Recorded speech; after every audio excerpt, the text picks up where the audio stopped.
Welcome, and thank you for joining us. You are listening to the Beyond 50 radio program. I'm Daniel Davis. Joining us here on the program today is someone who truly has decided to capture the ideal of what sustainable practices means, as she simply decided to build a house of straw. That's right, fear not the big bad wolf. I don't think he's capable of blowing this house of straw down. This is absolutely a beautiful home. She's going to be talking with us about what it cost, what it took to be able to do this, and how we can go about that. I'd like to welcome to our program today our guest, Carolyn Roberts, and she is author of House of Straw. And I'd like to welcome, hello, Carolyn, how are you doing today? Hi, I'm doing fine today, thank you. I'm calling from the courtyard where I work over my lunch hour. Oh, very good. Now, talk about a house of straw. What moved you in this direction here? Well, I've always been somewhat of a do-it-yourselfer, and it was mostly a financial decision for me. I hit my housing crisis about 10 years before everybody else did, and saw the monthly cost of living going up and up, and decided I had more fun things I wanted to do with my money than give it to the electric company. Isn't that a fact? Yeah. So I grew up in Hawaii where we don't have to heat and cool houses, and then in my mid-40s moved to New York, where I was just astounded at the cost for air conditioning and heating oil. And saw a TV show of someone building one of those earth ships in Colorado, and the idea of simple labor that someone could do themselves, and of considering the environment when you're building a house in terms of, you know, what you need in angling it towards the sun, using insulation and wind, or you know, the angles of the sun or whatever to, and where you put your insulation, where you put your windows to reduce the electric bills was completely new to me, but just really made a lot of sense. Both because I saw kind of pollution for the first time. In Hawaii, we don't have a lot of pollution, and suddenly I was in New York and saw what all this, you know, burning of oil and did. So everything just kind of made sense to come up with a house that used what we are given to insulate it and reduce my electric bills as much as I could.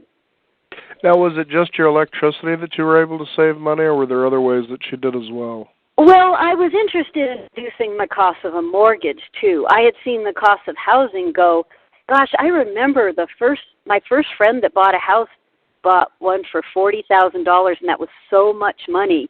And suddenly they were up at like $200,000, and I just couldn't believe that was necessary. Mm-hmm. So I was wondering where all the money went. What was the big difference suddenly? So I thought if I could build it myself, there'd probably be a lot of savings in there that I could find too, and just get my monthly bills down. You know, energy-wise, yes, I mean, heating and cooling, it's electric, it's gas, it's, you know, then the mortgage goes down. It was my goal to just get all my monthly payments down. Mm-hmm. Now, so what would it cost for someone if they decided they wanted to build a house of straw for them to actually do this, and how big would the house be as far as square footage is concerned? Well, a lot depends on where a person lives and what kind of building codes they have. And again, the foundation can be a lot of costs. I tell, if you want to keep the cost down, you really need to build on a level land and not on a hillside, mm-hmm. where you can spend a lot just in the foundation to get your floor level. So the costs vary greatly. There are two main types of building. One is load-bearing, which is what my house is, where the roof rests right on the straw. And the other one is post and beam, where you have posts at your corners that hold up the roof. If you build post and beam, at least in my area, and I think most areas, you could build any size and as big as you want.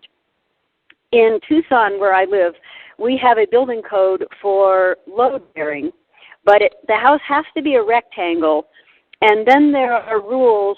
You need perpendicular walls, every so many feet as your house gets larger. But you can build a very large house that way. It just has to be a rectangle by their building codes, or they're going to want a structural engineer if you go larger. If you go a different shape, I mean.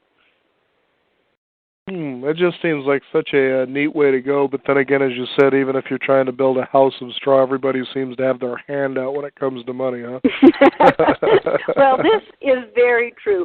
And, it was interesting because I started reading about natural building probably in the early 90s and had read for about 8 years before I started building. And I was planning to build way outside the city where there weren't building codes that I'd have to deal with.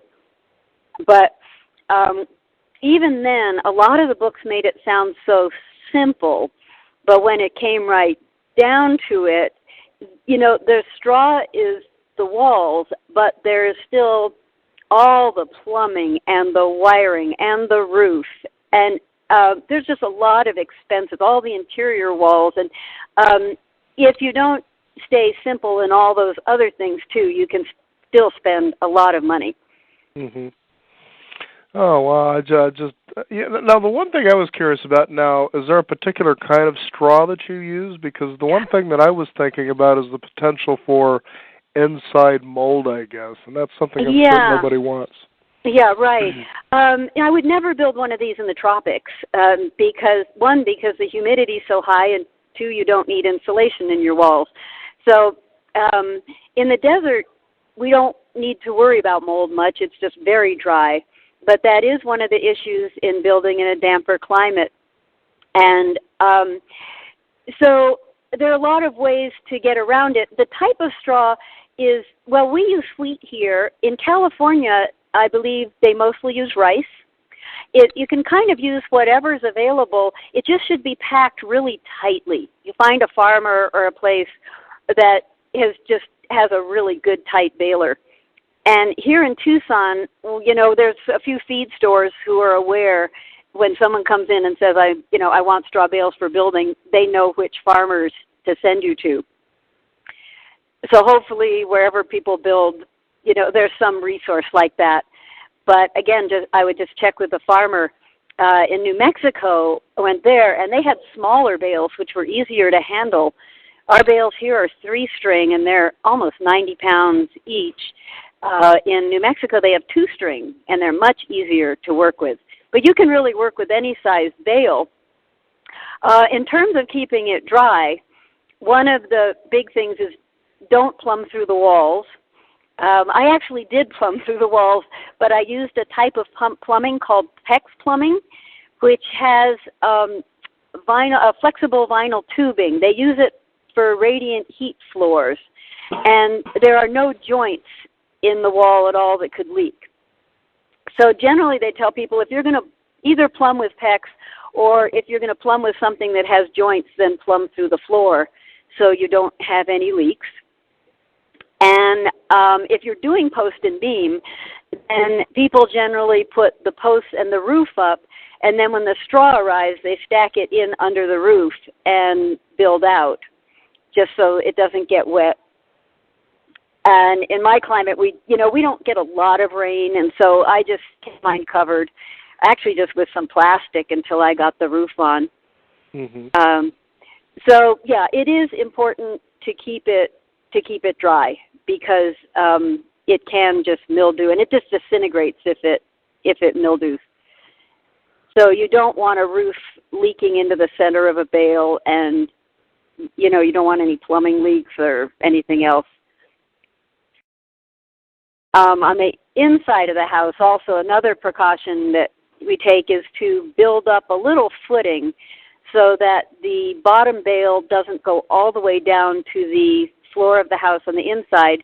So if you ever did get a flood in your house, your bales wouldn't be sitting right, in your wet floor. Mm-hmm. Now, describe the basic design of your house. I'm taking a look at your website right here, and it's really quite amazing what you see here. And is the website, it's ahouseofstraw.com, right? Yes. Okay. And, you're taking a look at, the start, how you're starting to get the frame all together, but you look at the inside and you would never know that this was a house made out of straw. So there was a lot of intricate detail. I kind of wonder, what kind of experience did you actually have with construction and things like that?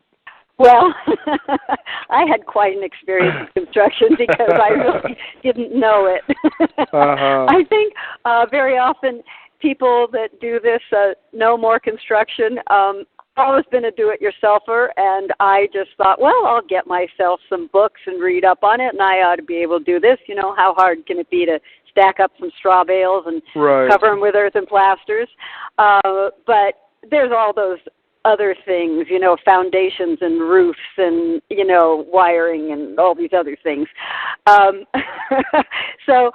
But basically I got some good advice. Actually, I got it pounded into me at some workshops before I began from the Steens. The Steens had written one of the main first Straw-bale books. And I took some workshops at their house, and when they saw this little person show up, I'm only like 5'2", I'm little, show up and say she was going to build her own house, they just hammered into me to reduce the size of it because, they told me I just was not conceiving of how much work this was going to be. Mm-hmm. It's interesting. You read the books, and then when you actually start to talk to the people, the reality comes in of how much work building a house is.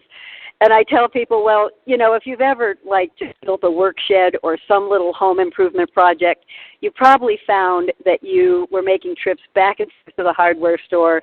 It took at least 3 times as long as you thought and cost way more. And so just, multiply that times a house, and that's about how it goes.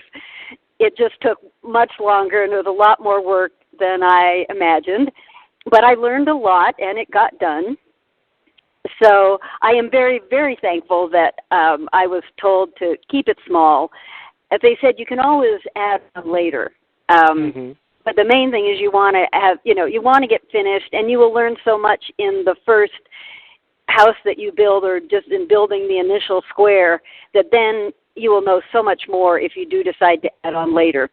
Mm-hmm. And that was very, very good advice.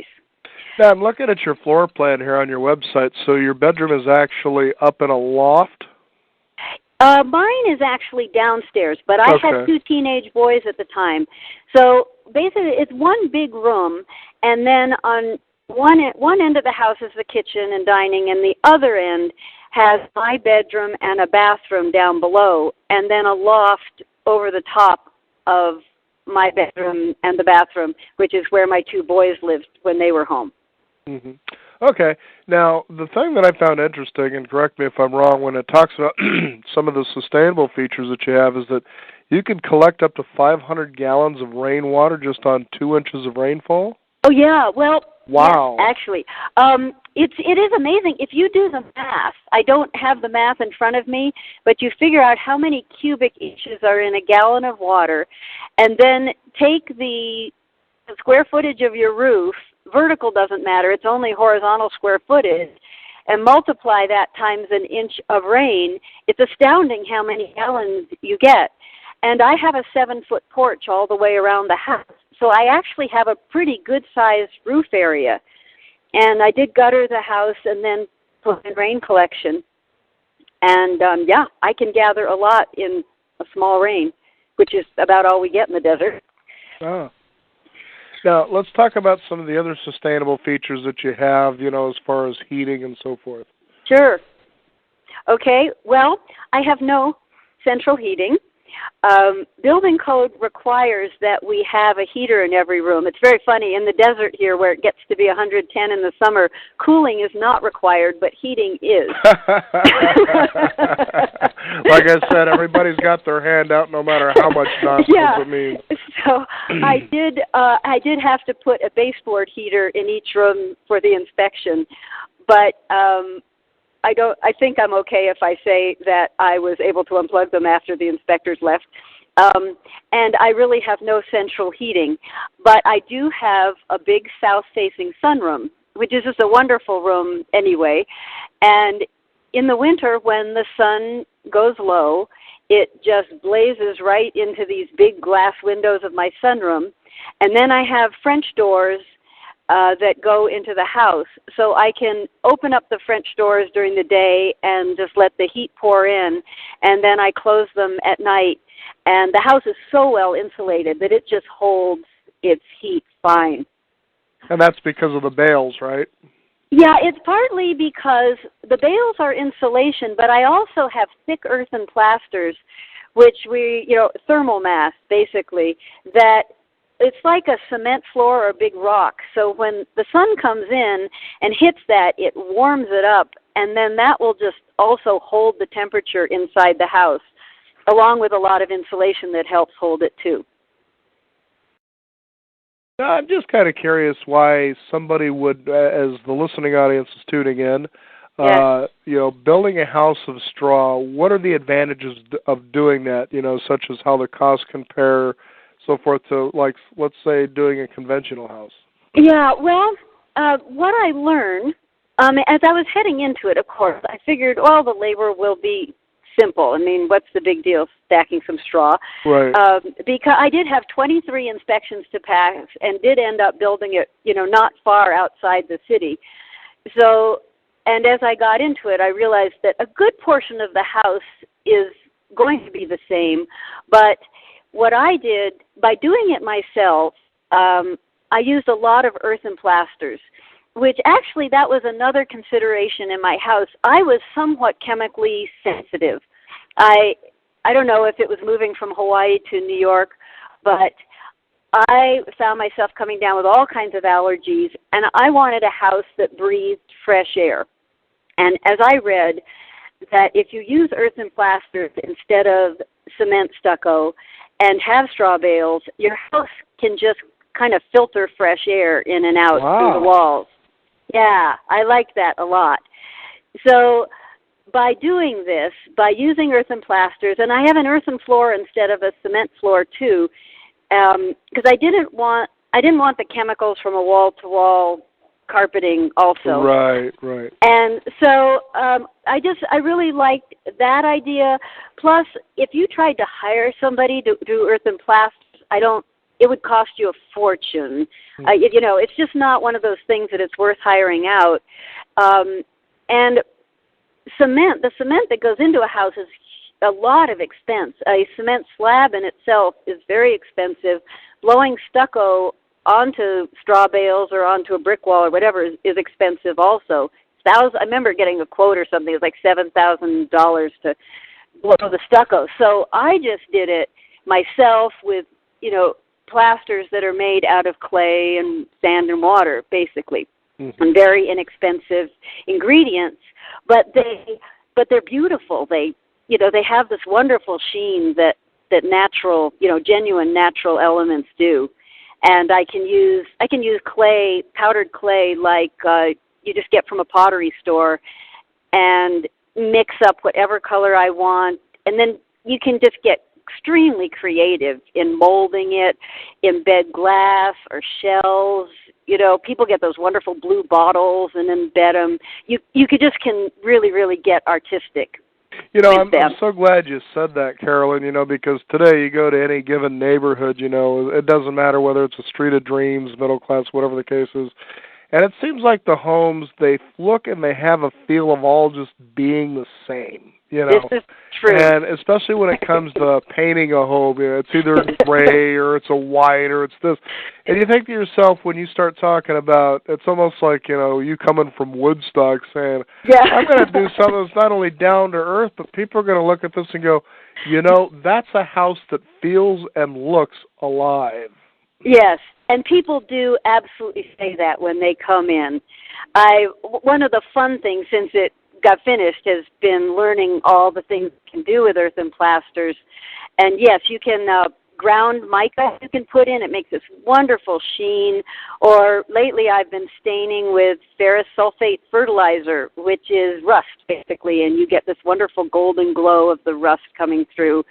And yeah, there is just so much you can do. And it does look very personable. I think that's one of the things I wanted also. And again, moving from Hawaii, where we didn't have subdivisions, to, well, now I'm in Arizona, and I moved into one of those subdivisions where all the houses looked the same. And I remember my kids just getting completely lost trying to bike home from their friend's house because every single road and every house looked just the same, and they couldn't find their way around. And I innately rebel against such things. So obviously, if you're going to take on the construction yourself and you're going to build straw, yeah, absolutely. Now, you said teenage sons. Were they involved in the process as well? And what did they think when you decided to move this direction? Okay, so you're a teenager, and your mom tells you that she's going to move you out into the desert and build a house herself out of straw and mud. What would you think? And that's about it. I remember my younger son looked at me and he just said, "Mom, is this going to be a hippie house?" And I think he was very worried that it was just going to be a big mess. But he started helping me on the foundation. They helped as much as I could get them to help. My older son was working and in a rock band, and he had school and homework and friends. I would reserve him when I needed him on the weekends, mostly. If we had a project coming up on the weekend, like putting the trusses up where I needed help lifting things, I would tell them, and they were very good about reserving their time and helping me when I needed it. A lot of the time, I was working with a saw, and I only had one, electric saw, or things that I really didn't even know how to do myself, so I couldn't very well train somebody, or I only had one set of tools. So, they helped some, but they were very busy with their own lives too, and I had to, at some point, realize that was just the way it was, not only with them, but most of my friends too. When they said they would help, it meant for an hour here or there. But when you take on a project like this, other people just aren't going to have the commitment level that I did. Mm-hmm. So, yeah, the majority of the hours were me out there working. But they did help when I needed them. For those of you go ahead. Well, I was going to say now they absolutely love it. Once it started to take shape, first I moved them into a little construction trailer out there on land while we were building, which I really think is necessary. It's so many hours of work. I didn't have time to drive from a rental somewhere else out there, do the work, and then drive back. Plus, I could kind of keep an eye on them, when we all lived on the land. So we were in a little construction trailer out there, and then the house seemed like a mansion after the construction trailer, and they just loved it. And now that it is so quaint and has all the tile and all this stuff, their friends just think it's the coolest house ever. So that's great. Yeah. So tell me, did this exceed your expectations, or when it finally turned out, what was it like for you? It actually did. It actually does exceed my expectations in its insulation qualities. It is so quiet, first of all, and not really first of all, but it's very quiet, very well insulated, very slow to change temperature, and it's acoustically so soft. I think that was one of the really pleasing things, because when anybody thinks of building a small house, especially with teenage boys who play rock music, you're thinking that you're just going to get blasted with sounds. But I have reed fencing on the ceiling, and then the slightly uneven earthen plasters and the earthen floor are just very acoustically soft, so we don't get the noises vibrating around. And we found that the sound up in the loft stayed in the loft pretty well. Mm-hmm. And another interesting thing happened in building a smaller house is we became in touch with each other. And I think maybe people can understand what I mean. When you live in a bigger house and you've all got your own room with your computer and your TV in your room, you really don't know what's going on. There's a huge disconnection, yeah. And I knew when my kids woke up. My kids could smell me down in the kitchen cooking breakfast. We knew what each other was doing, and we could kind of, talk across the house, and it was actually nice. I think it bonded us better. Mm-hmm. Especially in a day and age like this where everybody wants to be so disconnected they just want to reconnect with a cell phone. So yeah, exactly. And after we'd lived in a construction trailer for a year and a half, I had gotten used to living without a lot of the little things that clutter up a big house, and it was fine. I took my kitchen pots and pans down to what I really needed, and along with everything else. And so, I guess I've been really pleased with the way it simplified our life. It has definitely enabled me to get my kids through college and not be financially stressed out in this crazy time. Mm-hmm. It just has been my lifesaver. More than I think. I don't know if I completely saw what the future was going to bring. I think I saw a little of it. I saw mortgage costs going up and up. I saw electric and utility bills going up and up. But it has just really enabled me as a single parent to keep up with my expenses. And, want more. I guess that's what I really, really want. Mm-hmm. And stay healthy. I love the chemical freeness of it, too. Oh, I'm sure you do, especially without all the chemical carpets and so forth. Yeah. Mm-hmm. Well, that's fantastic. Now, I would have to ask, what would you say the most fun or rewarding part of doing all this for you was? Yeah. Well, while I was doing it, construction was exhausting, and I would say that to anybody who thought of doing this, that you need to be in physical shape, you need to be aware of the weather in your environment. If you're going to work outdoors all year round, be ready for it. I was a hiker, so I was used to the out of doors.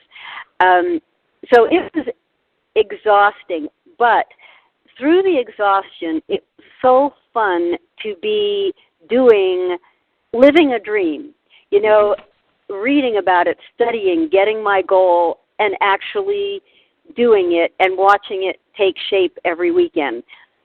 I think, within the process that it's something you visually can see growing every weekend, and it was just great fun to watch it happen and stand back at the end of each weekend and go, wow, look.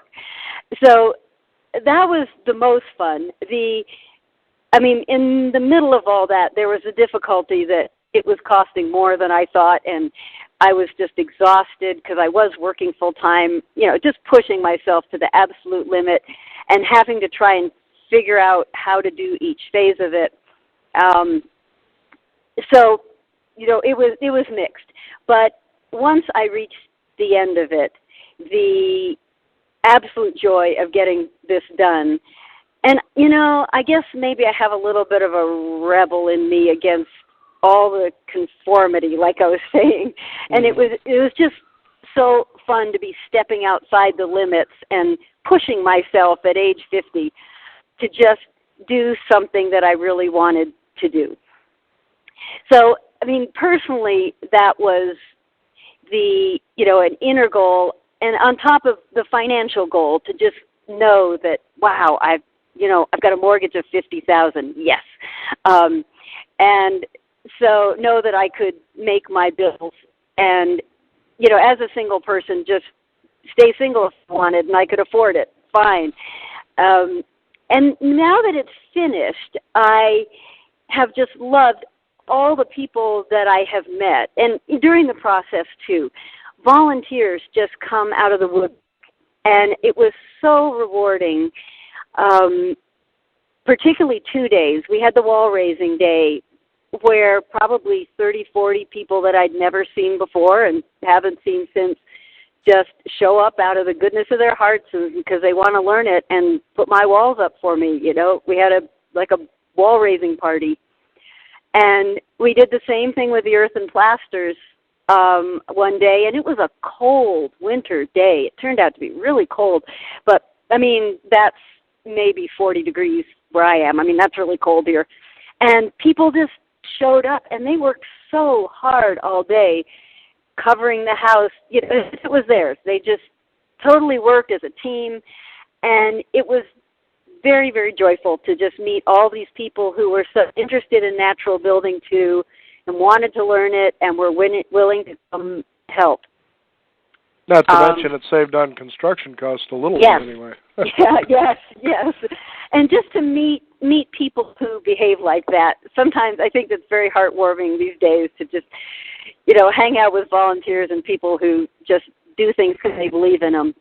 Right. So that was neat. And now that the house is done, it's been very rewarding with the book coming out. Well, I didn't really plan to write a book, but I planned to write down everything I learned so that I could pass it along, because I really couldn't find a lot of the information that I needed when I started the house, and I really didn't know how much it was going to cost. So I just kept all these logs and wrote down this whole journal of what I went through, because I really wasn't sure emotionally what it was going to take out of me, too. So I got to become an author, too, which was great fun, and do book tours. And now I've stayed on home tours. We have solar home tours and alternative home tours in Tucson. And I've done those just about every year for, I guess 8 or 9 years now. And get to share it with people and answer their questions and tell them how you make earthen plasters and just share all that I learned. And that's really rewarding, too. And let them know that Straw-bale house does stand up. I can verify it for a good 10 years now. Not to mention the big bad wolf can't blow it over. Right? No, I'll tell you, this thing is so solid. It's partly from the adobe plasters on either side of the straw, too. The walls actually did bend a little until I plastered them. Once you get the thick plasters up, then this house is not going anywhere. Oh. A House of Straw is the book, and our guest today, Carolyn Roberts. What are your plans after this? Well, I've turned into a hiker backpacker now. I've been spending what vacation time I can backpacking up in southeast Utah, and I guess I'm just a nature lover at my core. So, yes, and I got my kids through college, and now I just enjoy the house. Well, very good. Well, Carolyn Roberts, thank you for joining us here on the Beyond 50 radio program. Again, your website is houseofstraw.com. Yes. It's been a pleasure. You bet. Thank you very much. Thank you. Bye-bye. So there you go. Sustainable practices not only in action but in reality as well. So we want to be sure that if you want to find out more about how to do that, just visit houseofstraw.com to find out what's involved. Remember, it could be a daunting task, but the rewards are incredible. Be sure to visit us at our website at beyond50radio.com. That's the number 50, and sign up for our free weekly e-newsletter. Comes out by email. Be sure to visit us on our blog where we archive our shows and also archive a lot of our resource information for you to be able to use and pass on to others. Thank you again for tuning in. This is the Beyond 50 radio program. I'm Daniel Davis, and remember, live your day past halfway.